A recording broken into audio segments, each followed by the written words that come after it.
Возьмите ручку между указательным и большим пальцем, так как показано на видео.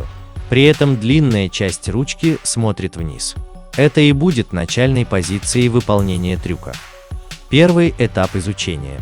Учимся выбрасывать ручку. Для этого сделайте легкое движение рукой вперед, затем назад. Благодаря этому ручка по инерции также пойдет сначала вперед, затем назад. И когда ручка будет идти назад, слегка приподнимите большой палец. Благодаря этому ручка освободится от пальцев. Второй этап изучения. Учимся закручивать ручку вокруг большого пальца.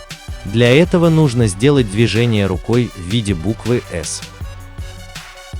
Соединяем первый этап со вторым.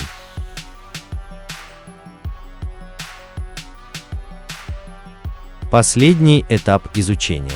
Учимся ловить ручку.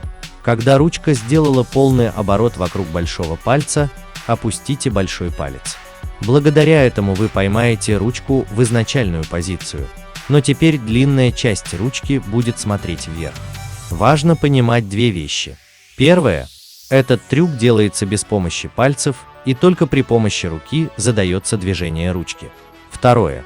Ручка должна делать оборот на нижней части большого пальца. Так просто удобнее будет выполнять трюк.